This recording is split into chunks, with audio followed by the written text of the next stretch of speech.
The nights are the loudest when the hospital sleeps.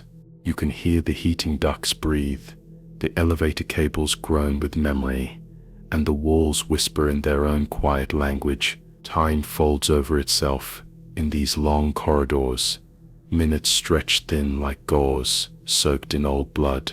Room 306 is at the far end of the east wing, past the nurse station, past the flickering vending machine, past the point where most people feel safe walking alone. My name is Dr. Alan Worth. I'm 58 years old, and I've worked in this hospital for over 20 years. I'm an attending physician, specializing in end-of-life care. People think palliative care is about helping others die peacefully, but sometimes what we do is just help people wait. I used to believe in closure. I used to think there was peace in the end, but that was before room 306. I wasn't always this way.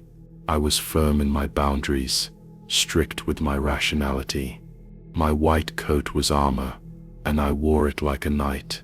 I believed in morphine, in sedation, in making the passage gentle.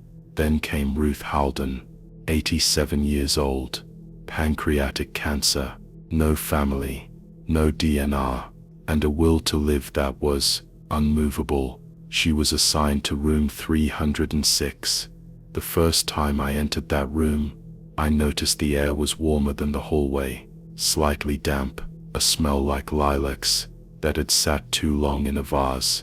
Nothing offensive, just lingering. Ruth lay in bed, thin as a bedsheet. Her eyes followed me before I introduced myself. She said, "This room holds people longer than it should. You'll see." I smiled then. We always get cryptic ones in palliative. Pain makes philosophers out of the quietest souls. The monitors were stable, if oddly so. Her vitals clung to borderline normal, despite her rapidly advancing cancer. Days turned into a week, then two. She refused most medications, barely ate, slept in patches, but she never declined. I began to dread walking into 306, not because of Ruth, but because of how the room made me feel, like I was interrupting something. The temperature was never right. The lights flickered ever so slightly in the afternoons. The call button went off by itself twice a night. Even when she slept, the staff started avoiding it. I'd find her staring at the corner sometimes, just watching. One day I asked her what she was looking at. She whispered, "I'm not the only one waiting." One night, around 3:17 a.m., I was doing a late round. The hospital was impossibly still. I passed 306 and saw Ruth standing at the window. No IV attached, no assistance, just standing. I pushed the door open, gently. "Ruth?" I asked. She turned slowly. Her face looked young for a moment.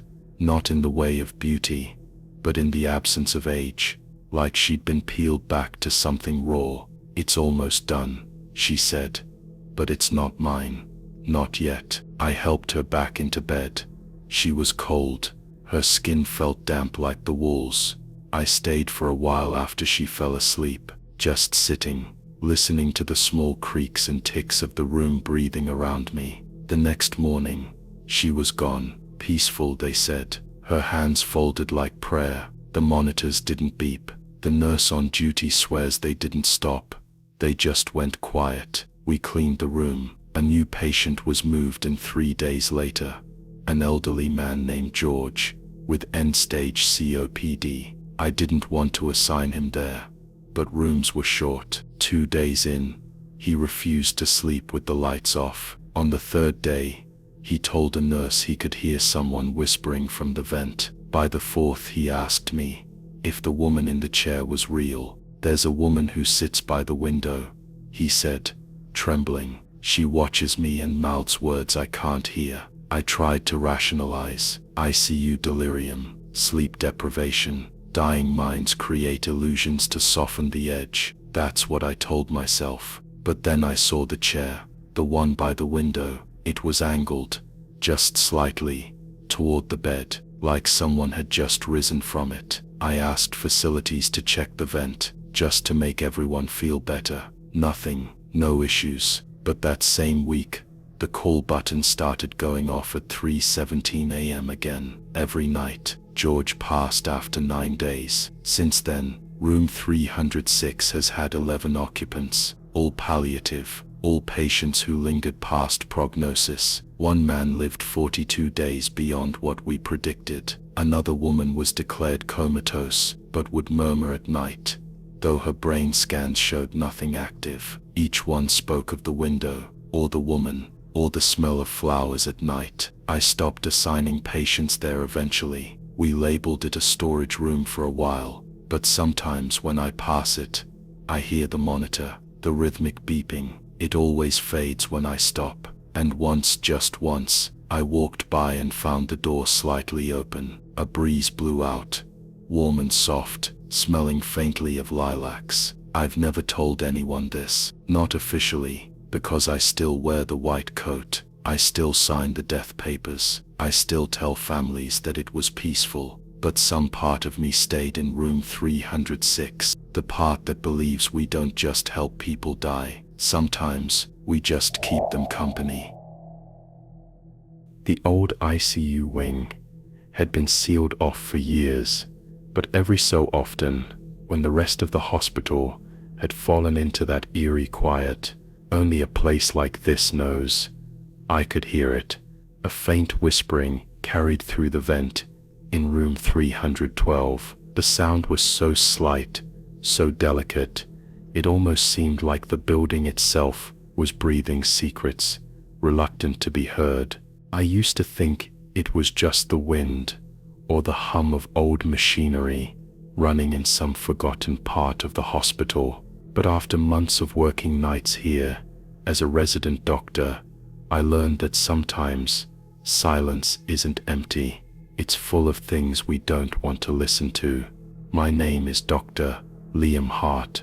I'm 34 years old, a resident in internal medicine, assigned to night shifts in this sprawling hospital that's seen more deaths than births over the last decade. I'm supposed to be rational, scientific, but after working these graveyard hours, the weight of fatigue and the unyielding presence of loss has worn down my certainty. I'm haunted, yes, but not by ghosts. It's by the things that linger after a life ends, the whispers of regrets, mistakes, and the final breaths left unspoken.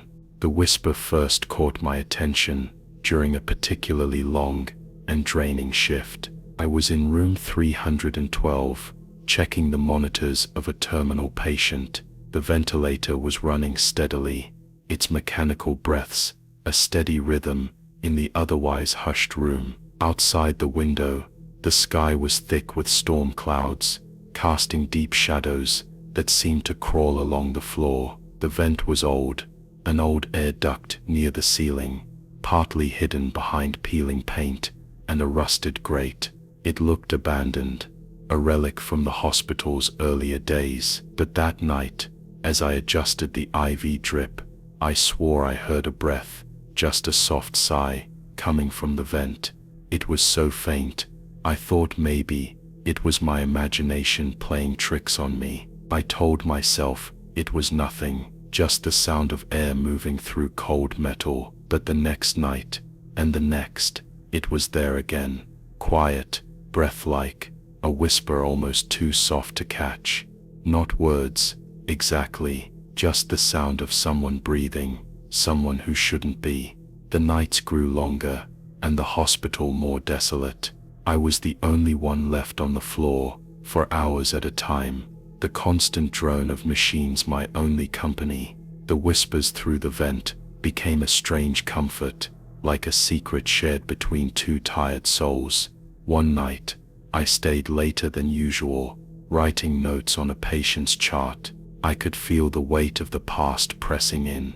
Every room here, every bed, held stories of struggle and quiet goodbyes. Room 312 was no exception.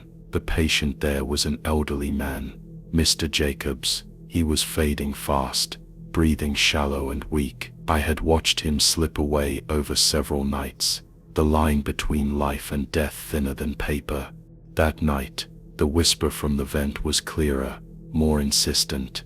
I leaned in closer, heart pounding, and I swear I heard something that sounded almost like a name. His name. Or maybe mine. I tried to rationalize it, the brain's desperate need to find meaning in random sounds, the stress of long nights, but the feeling it gave me was undeniable. A presence in the room, watching, waiting, not malevolent, but unbearably sad. I began to wonder if the vent was a kind of conduit, carrying the breath of those who died here, trapped between worlds, their stories suspended in the cold metal ducts and cracked walls. Once I caught myself talking softly to the vent. "You're not alone, I know," I whispered. It felt like admitting that fear made it less terrifying somehow. The hospital had a history of sudden, unexplained deaths in the ICU wing. Older nurses told stories of patients who slipped away without warning, their last moments never fully witnessed. I couldn't stop thinking about the vent as a witness, silent and unseen, holding the breath of those lost in the gaps between machines and monitors. I asked around quietly, but no one wanted to talk about room 312's vent. It was like an unspoken taboo, something best forgotten, that only made me listen more closely.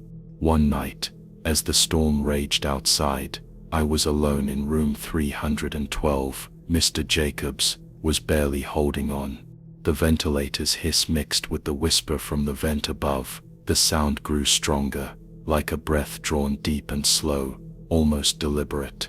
I closed my eyes and let myself drift with the sound. Suddenly, a cold wave washed over me, a presence in the room that wasn't there moments before. The whisper turned into a faint sorrowful sigh, and in that instant, I felt his life slipping away, not just from his body, but from the world. It wasn't fear that gripped me, it was grief, deep and overwhelming, for the life ending quietly in that bed, for all the lives this hospital had held, and for the stories the vent kept, whispered and waiting. After Mr. Jacobs passed, I stayed in the room long after the monitors went silent. The whisper faded, but the emptiness it left remained. I realized the vent's breath was not just the sound of air moving, it was the echo of final moments, an unresolved memory of a life slipping away, caught in the hospital's walls, haunting the quiet spaces where no one else dared to listen. I still hear it sometimes, when the night is deep and the hospital breathes its own tired, endless breath, and though I try to forget, the whisper lingers, an unspoken confession that death is never just a silence. It is a breath, a story, and a quiet weight that stays long after the room is empty. Some beds don't just hold the living, they cradle the forgotten. The overflow ward was never meant to be permanent.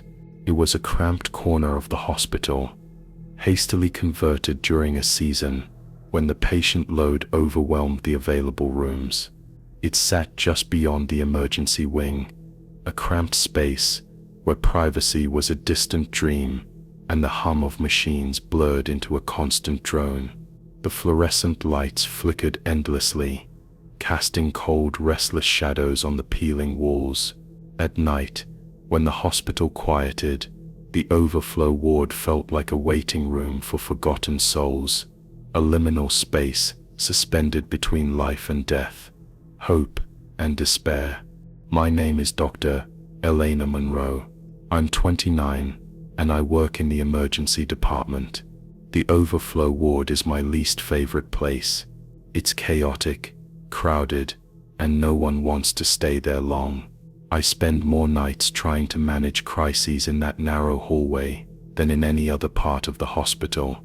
By the time my shift ends, I am exhausted, but exhaustion doesn't fully explain the heavy weight I feel in that space, an unshakable sense of being watched, of unspoken stories piling up in the cramped beds, I can't escape the feeling that some of those beds aren't meant for the living at all. The bed at the far end of the overflow ward, the one closest to the emergency exit, was the one that unnerved me most. It had no number, no chart, no family waiting outside its door.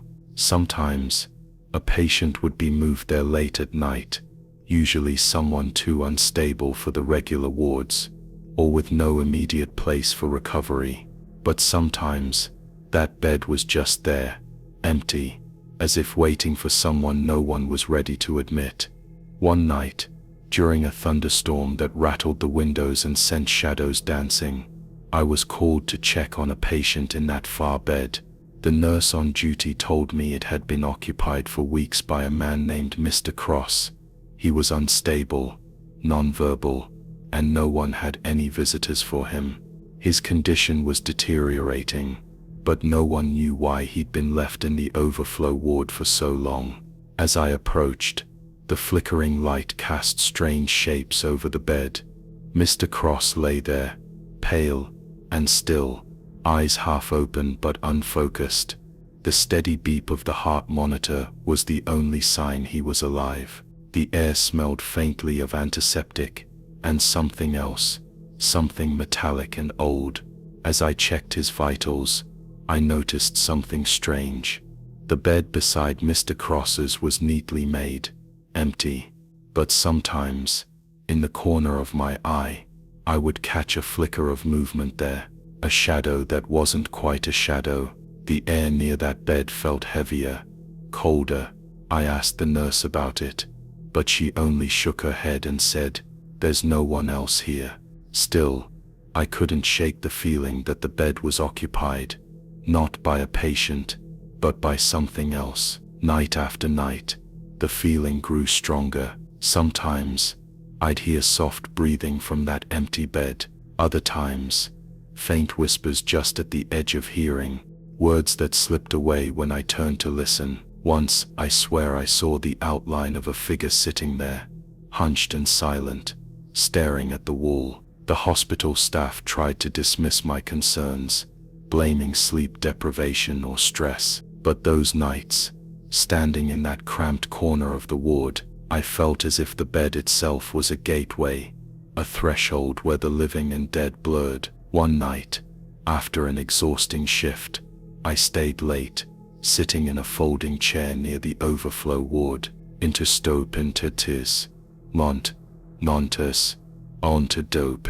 The storm had passed, but the hospital still felt unsettled. The overhead lights flickered again, and a chill crept in. Despite the heat, I watched Mr. Cross's monitors, steady but fragile, and my gaze drifted to the empty bed beside him. The shadows seemed to gather there, growing thick and restless. Suddenly, a cold breath brushed the back of my neck. I turned sharply, but the hallway was empty. Then I heard it, a whisper, so faint I thought I might have imagined it. "Help me," it breathed. I froze, heart pounding. The voice was broken, desperate, and unbearably close. I wanted to tell myself it was a hallucination, a product of exhaustion, but the sound was real. It was coming from the empty bed. I looked closer, and saw the faintest imprint, like the outline of a body pressed into the thin hospital sheets. But no one was there. The air around that bed grew colder, and the whispers became more insistent, swirling in the stillness. I spoke aloud, my voice trembling. "Who are you? What do you want?" The silence stretched, heavy and suffocating. Then came the softest reply, almost a sigh. "Remember me." That night, I stayed by that bed until dawn, feeling the weight of a forgotten life pressing in around me. The whispers faded with the first light, but the emptiness remained. In the weeks that followed, I learned about the overflow bed's past. It had once been a storage space, converted during a surge in patients. Before that, it was an old janitor's closet, and long ago, a makeshift morgue during a flu epidemic. Names were lost, records incomplete. The bed had become a repository for those the hospital forgot, patients with no family, no advocates, those who slipped away quietly without ceremony. Their breaths, their pain, their final moments seemed to cling to that space, lingering like a fog. One night, I brought a small photo I found in the archives,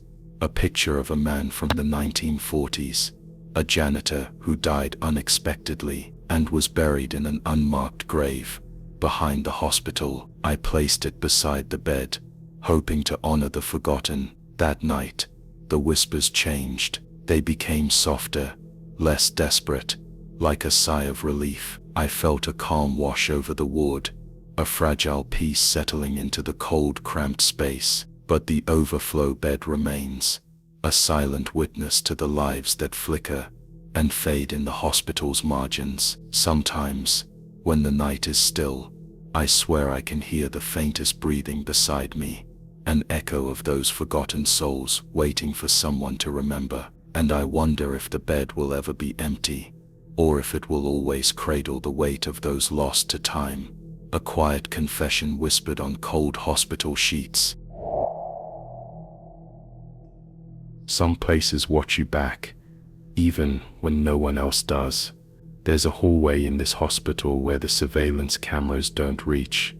It's tucked away behind the newer wings, a narrow corridor lined with peeling wallpaper and faded linoleum. The hum of the hospital fades as you step into that stretch, swallowed by a silence so complete it almost feels unnatural. At first, it seems like just an overlooked architectural quirk, but after enough nights working there, I realized that hallway holds its own kind of darkness, one that doesn't need eyes to witness it. My name is Dr. Simon Clark. I'm 35 and have been working in the hospital's psychiatric wing for nearly 7 years. My specialty is crisis intervention, but lately it's become less about medical science and more about understanding the spaces where people fall through the cracks. That hallway, the one with no cameras, became my private nightmare. It's the place where patients sometimes vanish, or where the staff hear things that can't be explained. The place where I felt the weight of something watching me, waiting. The first time I noticed the hallway's oddness was during a routine check one late evening. I was escorting a new patient back to her room. She was calm but fragile, eyes darting nervously as we passed the bright monitored areas. But as we approached that shadowed corridor, she suddenly stopped, frozen, her face draining of color. "I don't want to go down there," she whispered. I glanced at her, and then down the hall. It was just a hallway, nothing out of the ordinary, but the air felt different, colder, heavier. I tried to shake it off, but over the next few weeks, strange things began to happen. Patients reported hearing whispers, footsteps echoing where there should be none, and seeing shadows move in the corners of their eyes. Staff, too, mentioned a pervasive unease when passing through that stretch. One night, as I passed alone, I heard a faint scraping sound, like nails against the wall. I stopped, heart thudding. The sound ceased. I moved forward, telling myself it was just the building settling. But the silence that followed was too thick, too oppressive. The hallway felt alive, but not with anything I could name. I started paying more attention, watching the flickering overhead lights, the way the shadows stretched unnaturally. One night, I caught a glimpse of movement, a dark shape just beyond the reach of the nearest light, dissolving when I blinked. I told no one. I was afraid they'd think I was losing it. One evening, a patient named Mark, a quiet man struggling with schizophrenia, approached me in the lounge. His eyes were wide and terrified. "That hallway," he said, voice trembling. "It's watching. I swear I saw them. The ones who never leave." I listened carefully. Mark's condition made it hard to know if he was hallucinating or seeing something real, but his fear was genuine, raw. That night, I stayed late, walking the hospital corridors alone, ending up in front of the hallway with no cameras. I shone my flashlight down the length of it. The light barely reached the far end, swallowed by darkness. I stepped inside. The air grew colder, heavier, my breath fogged, my footsteps echoed, uneven, swallowed by silence. The fluorescent bulbs flickered, casting erratic shadows that played tricks on my mind. Then I heard it, the whisper, soft at first, then clearer. Simon. I froze, my name on the wind, so soft it could have been my imagination. But the sound was unmistakable. Someone was calling me from the darkness. I tried to respond, but my voice caught in my throat. I took a shaky step forward, and the whisper repeated, closer this time. Simon, don't forget us. The words pierced something deep inside me, an ache I couldn't place. I thought of all the patients I'd treated, the ones who never got better, the ones who slipped away in silence. The hallway was filled with their voices, their regrets, their unfinished stories. I reached the far end and found a door, old and worn, with peeling paint. It was locked, but a keyhole glinted in the faint light. I felt drawn to it, desperate to know what lay beyond. Suddenly, the lights went out. Pitch black enveloped me. I stood frozen, heart pounding in the abyss. The whisper came again, more urgent. Remember us, please. After what felt like hours, the lights flickered back on. I was still alone, but the silence had shifted, no longer empty, but heavy with presence. I stumbled back out, gasping for air, and locked the door behind me as best I could. The next day, I asked the head nurse about the hallway. She looked uneasy. That part of the hospital is from the original building, she said quietly. There was a fire decades ago. Some patients never made it out. She wouldn't say more. That night, I dreamt of the hallway. Faces appeared in the darkness, lost, pleading. They were the patients who had died there, trapped in limbo, forgotten by the world. I woke with tears on my cheeks, a sorrow that weighed me down. Now, I avoid that hallway whenever I can. But sometimes, when the hospital is still and the world outside fades away, I hear my name whispered from the shadows, a reminder that some places don't just watch you, they remember you. The eyes don't close when the soul is still searching. There's something about the way a person dies that stays with you long after the body is gone. Not the way they take their last breath, or the sounds they make, but the silence that follows, that final stillness. I learned that the hard way, in the death room they call room 12. It's the quietest place in the hospital, tucked away on the end of the oncology ward. A single bed, soft white sheets, dimmed lights, and a window that faces the grey hospital courtyard. It's where we bring those who are slipping away, those whose bodies are surrendering while their minds still fight. My name is Dr. Evelyn Hart. I'm 42 years old, a palliative care physician. For the past 9 years, I've stood by the bedsides of people caught between life and death. I've held their hands, watched their breathing slow, and tried to offer comfort when no words could. But room 12, that room has its own story, and one patient, in particular, left a mark I can't forget. Her name was Margaret. She was in her late 60s, with silver hair and eyes that seemed to carry the weight of 1,000 sorrows. I first met her when she was admitted with late-stage cancer. She was calm but distant, her voice soft, like the echo of a fading melody. The family visited often, though they never stayed long. They looked tired, weighed down by grief they tried to hide behind forced smiles. Margaret's days in room 12 were quiet, punctuated by the hum of machines and the soft footsteps of nurses. But there was a stillness about her, a stillness that didn't feel natural. She never closed her eyes. At first, I thought it was a side effect of medication or pain. But as the days passed, it became clear. She was watching something no one else could see. One evening, during my rounds, I found Margaret staring fixedly at the corner of the room near the window. Her eyes were wide open, unblinking. "Margaret," I whispered, pulling a chair beside her bed. "Can you hear me?" She didn't respond, but her gaze didn't waver. It was as if she was looking through me, into a place beyond the room's walls. The nurses told me she had been like that since she was admitted, eyes wide open, watching, waiting. It disturbed the other patients. Some said the look in her eyes felt like a warning.